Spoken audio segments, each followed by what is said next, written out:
Hey, how's it going? So today's video is going to be a little bit different from my norm. So bear with me, and I'm just going to get into it. It's going to be a little bit longer than I like to, so let's get started right away.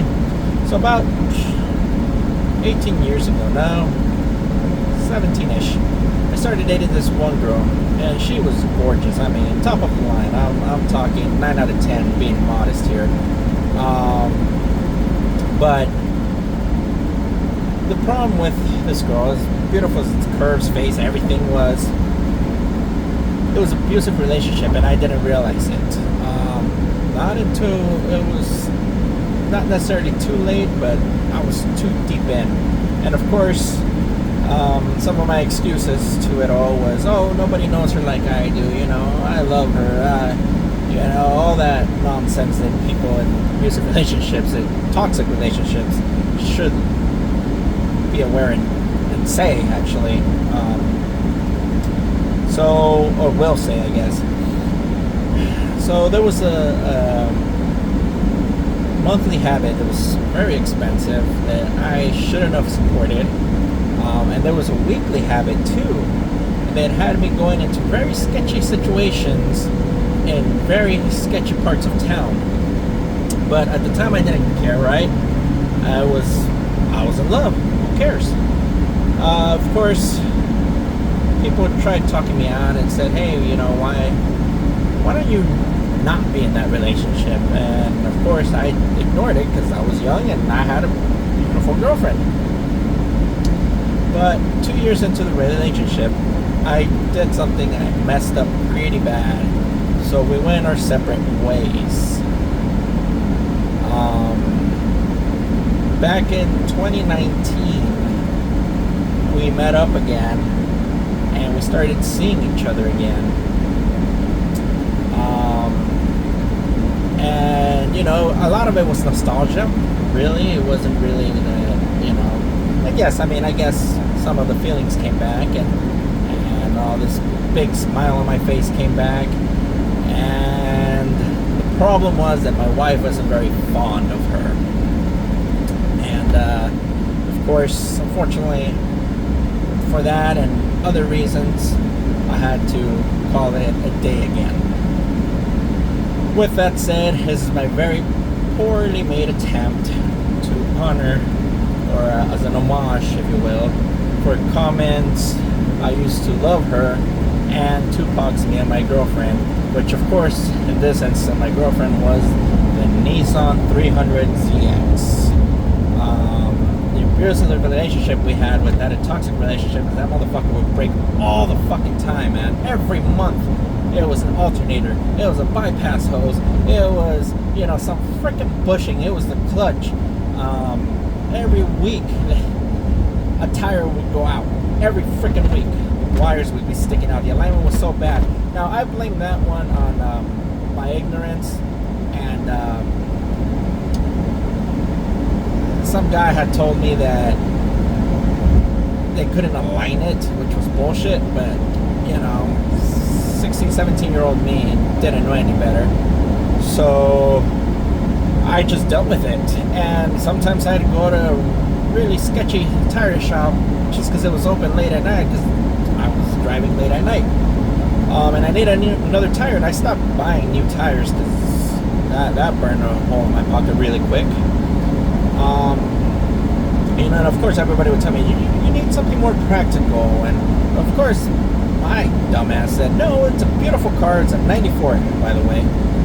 It's a beautiful car. I love it. It's boom boom. It used premium gas, of course. In case you didn't know that, the 300 and actually the 3000 GT as well use premium gas. Even just NAs use premium gas. So it was bad. Finally, I got rid of it. I got in a car accident. The worst thing I could have done to her is I got in a car accident, and I fixed her up. I ended up having to sell her because of the repairs ended up costing me more, and in the long run it just wasn't worth keeping her. And so I ended up selling her. And back in 2019 I had the opportunity to buying another one, and of course COVID and all that stuff happened, so a lot of stuff got hindered.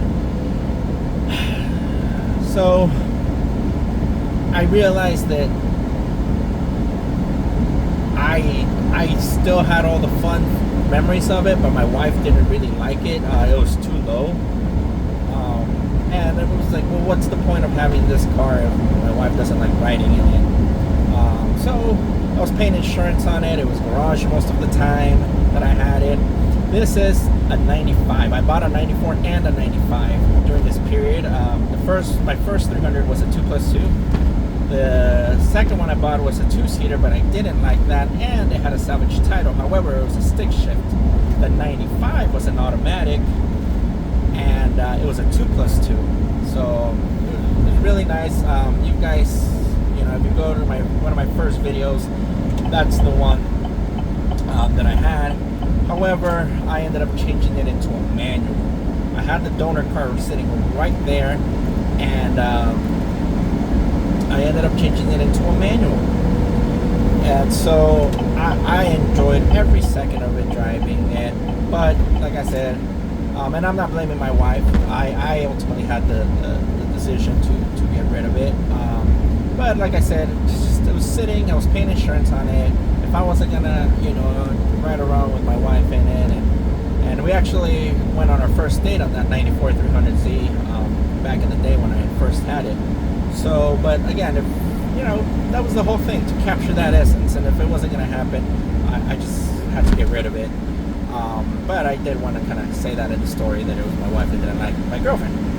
Anyway, I kind of did this whole charade of the story because I will reference it a lot. Is don't buy yourself a project car as your daily driver. Especially, let me add more to that.